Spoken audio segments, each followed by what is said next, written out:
오늘은 일본 항공을 처음 타봤습니다.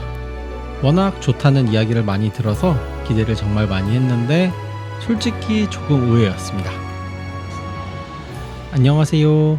오늘은 일본 항공을 타고 오사카 이타미 공항에서 도쿄 하네다 공항까지 광동체 보잉 787을 탑승해봤습니다. 일본은 인구가 우리나라의 약 2배 정도 되는데 국토가 전체 섬으로 이루어져 있다 보니 끝에서 끝, 예를 들어 삿포로에서 후쿠오카까지 육로로 이동하면 대략 13시간 정도 걸린다고 해요. 하지만 항공편을 이용하면 대략 2시간 반 정도면 갈 수 있어서 시간도 훨씬 절약되고 효율적이라고 합니다. 그래서 일본은 국내선 항공편이 굉장히 잘 발달되어 있어요. 그런데 수요도 워낙 많다 보니 국내선 전용 광동체 항공기까지 운영을 하고 있는데요. 갤리에서 오븐을 빼고 좌석을 더 넣어서 기내식을 제공할 수 없는 사양도 있다고 합니다. 이런 기체가 김포 하네다 노선에 투입이 되기도 한다는데 이럴 때는 가끔 욕을 먹기도 한다고 하네요. 저는 당일 첫 비행기를 타고 오사카에 도착을 해서 도톤보리 가서 초밥 한 잔씩 먹고 바로 이타미 공항으로 넘어왔습니다. 원래는 제가 왕복 일정이었는데 갑자기 도쿄 가서 장어덮밥이 너무 먹고 싶은 거예요. 그래서 한국으로 돌아가는 티켓을 취소하고 전날 급하게 다시 발권을 해서 다녀왔습니다. 이게 뭔 뻘짓인가 싶기도 한데 그래도 일본 항공은 꼭 한번 타보고 싶어가지고 굳이 도쿄까지 갔습니다. 우리가 흔히 아는 오사카 간사이 국제공항이 아니라 도톤보리 시내에서 멀지 않은 곳에 있는 이타미 공항입니다.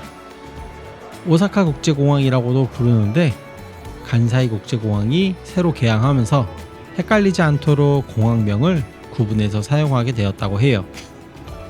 예전 후기들을 보면 공항을 헷갈려서 비행기를 놓치는 분들도 꽤 있었던 것 같습니다. 도톤보리에서는 차로 약 20분 정도 거리이고 일반 전철로도 30분 정도밖에 걸리지 않아 간사이 국제공항보다 접근성은 조금 더 좋은 편입니다. 저는 도톤보리 시내에서 지하철을 타고 왔고요. 도착하면 남쪽 터미널과 북쪽 터미널로 나뉘어져 있는데 일본항공과 ANA가 각각 사용하는 터미널이에요. 저는 오늘 일본항공을 이용할 예정이라 북쪽 터미널로 왔습니다.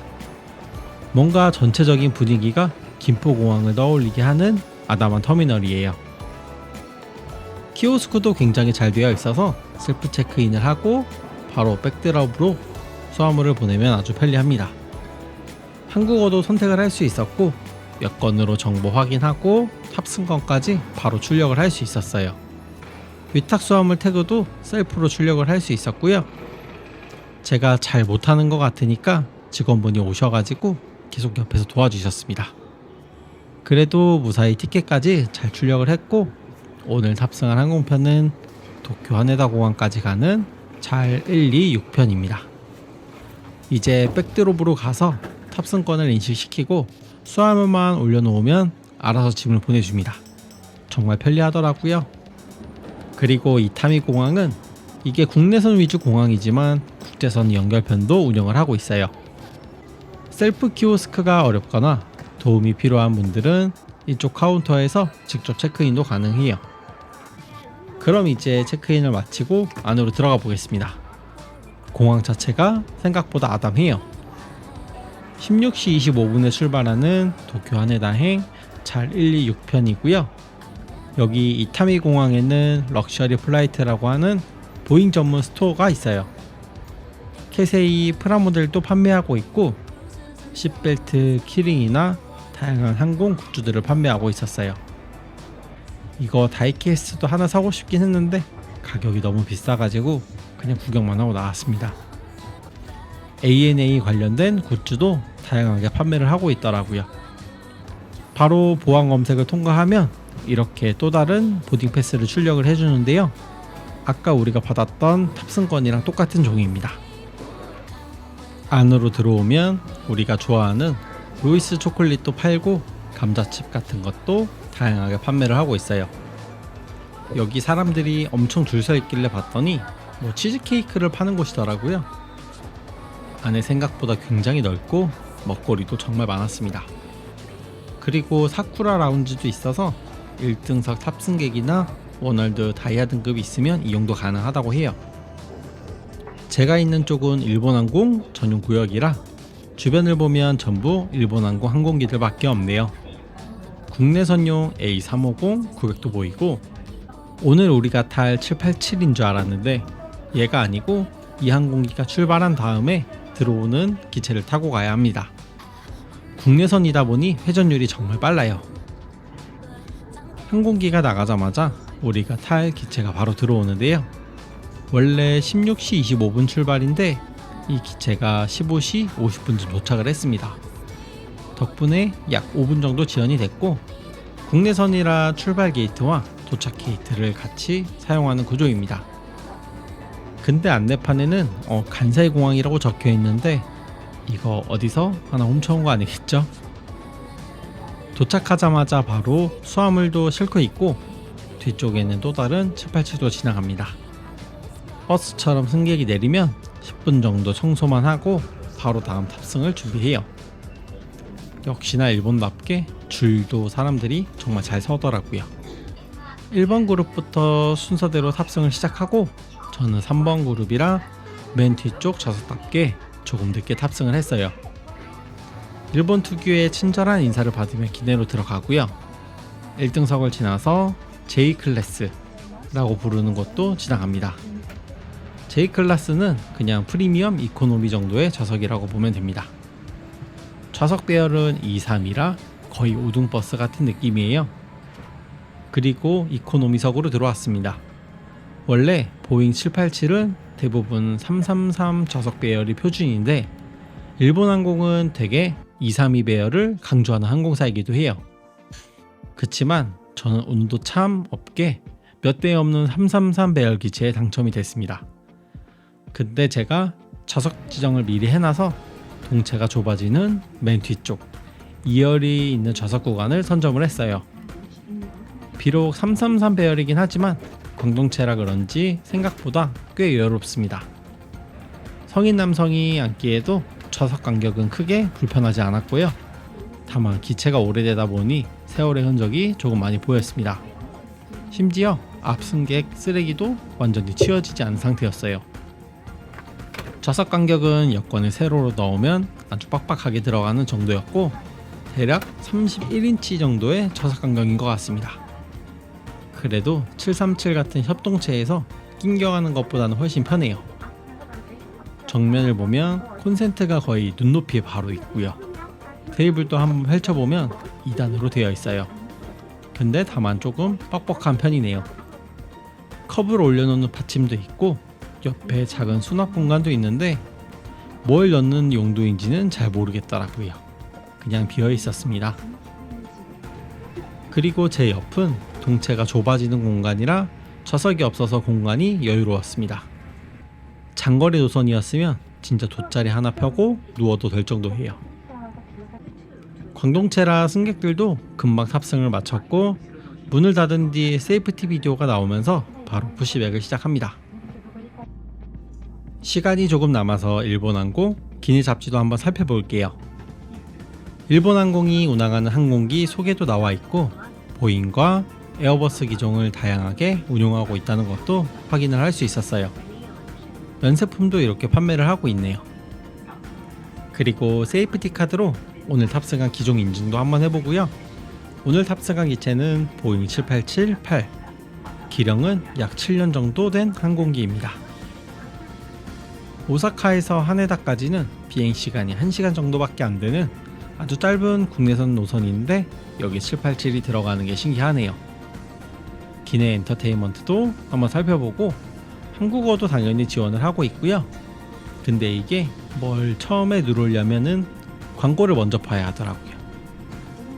그래도 이런 안내방송이 나올 때는 한국어 번역 자막이 아래에 표시가 돼가지고 조금 편리했습니다. 제가 일본어를 정말 몰라요. 그럼 보잉 787 특유의 조금 희귀한 이륙 소리도 한번 같이 들어볼게요.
자, 수단고도에 올라왔으니 기내 엔터테인먼트도 다시 한번 살펴볼게요. 일본 영화도 있고 나름 신작 영화들도 업데이트가 되어 있어요. 또 프로그램을 보다 보면 일본 항공에서 자체 제작한 항공 관련 컨텐츠도 볼 수 있습니다. 근데 이날은 날씨가 좋지 않아가지고 비행 내내 계속 안내방송이 나오더라고요. 그리고 역시 애니메이션의 나라답게 코난을 비롯해서 다양한 애니메이션 작품들도 정말 많이 준비가 되어 있었습니다. 좌석은 이 정도까지만 제껴진다고 보면 되고요. 국내선이라 그런지 물 한 잔이 끝이에요. 사실 일본 항공 하면 뭔가 간식이라도 나눠줄 줄 알았는데 그냥 딱 교통수단 느낌이에요. 와이파이도 지원된다고 해서 한번 연결을 해봤는데 안됩니다. 뭐야 이거. 그래도 목베개는 위아래로 움직이는 범위가 꽤 넓어서 생각보다 조금 편했고요. 비행시간이 워낙 짧다 보니 금세 도쿄 하네다 공항에 도착을 했습니다. 게이트까지 이동해서 주기를 마쳤고요. 내리는 동안에도 기내에서는 계속 영상을 틀어주고 있네요. 타고 왔던 보잉 7878 기내도 마지막으로 한 번 더 둘러보면서 천천히 하기해 보겠습니다. 일본 특유의 하이톤 안내를 받으며 내렸고요. 역시 일본은 광동체 국내선이 많다 보니 공항에서 비행기를 구경하는 재미도 있어요. 오늘 타고 온 보잉 787도 다시 한번 담아보고요. 국내선 노선이다 보니 수화물도 많지 않아 가지고 짐도 정말 금방 나왔습니다. 이렇게 타고 와보니 생각보다 일본 항공에 대한 기대가 너무 컸던 것 같기도 합니다.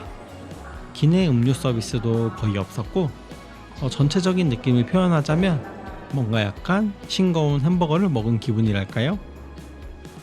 사실 저는 예전부터 일본 항공을 꼭 한번 타보고 싶었는데요. 워낙 서비스가 좋다는 이야기를 많이 들어서 기대가 정말 컸었거든요. 그런데 막상 타보니 기대가 너무 컸던 걸까요? 솔직히 말씀드리면 약간의 아쉬움이 많이 남았습니다.